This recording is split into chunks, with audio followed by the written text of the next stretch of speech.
The Prime Minister says he must do everything in his power, and he said yesterday that unlawful acts have taken place. So has he asked the police to come in and investigate? Sir, that is a matter, Mr. Speaker, as the right honourable gentleman should know, for the Electoral Commission.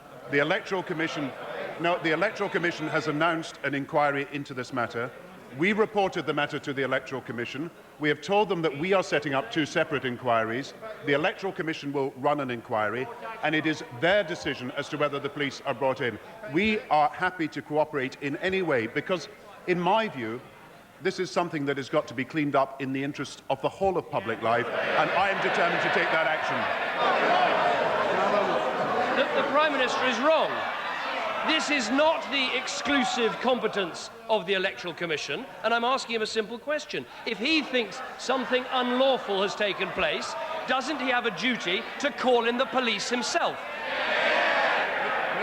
Mr. Speaker, under every convention, we report the matter to the Electoral Commission. The Electoral Commission was set up under a law that we passed with support from the other parties in this House. The Electoral Commission will make its decision as to whether this is a matter for the police, and we will cooperate in any way possible with either the Electoral Commission or the police or both. I say to the right honourable gentleman, it is in everybody's interest that action is taken against something that is unjustifiable. The procedures that were followed were not acceptable. Any changes in the law that are necessary will be made, and I believe that all parties have an interest in sorting this out. The public will see the Prime Minister just wriggling. That is the facts of it. Now, Order. The right honourable gentleman will be heard. Yeah. Gentleman. Thank you, Mr. Speaker. Mr. Skinner, be quiet. You know better. And order. The honourable gentleman's out of order and he knows it.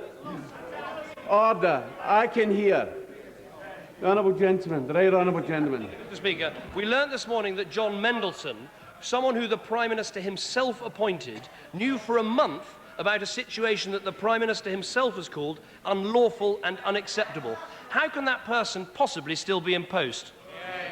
Mr. Speaker, Mr. Mendelsohn has issued a statement clarifying what happened. On September the 3rd, he started employment in the Labour Party. He has had absolutely no involvement in the donations that have been made.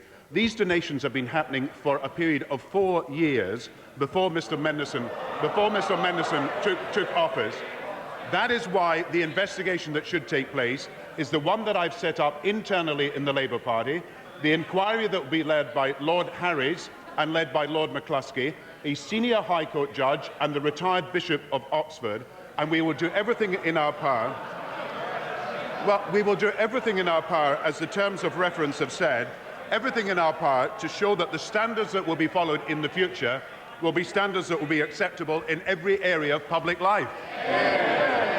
So is the Prime Minister telling us that Mr. Mendelsohn knew and did not tell either the Prime Minister or the police? Is that an acceptable situation?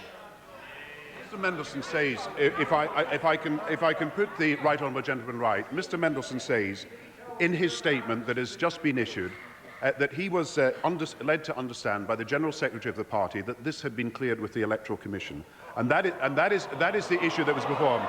He also says that he was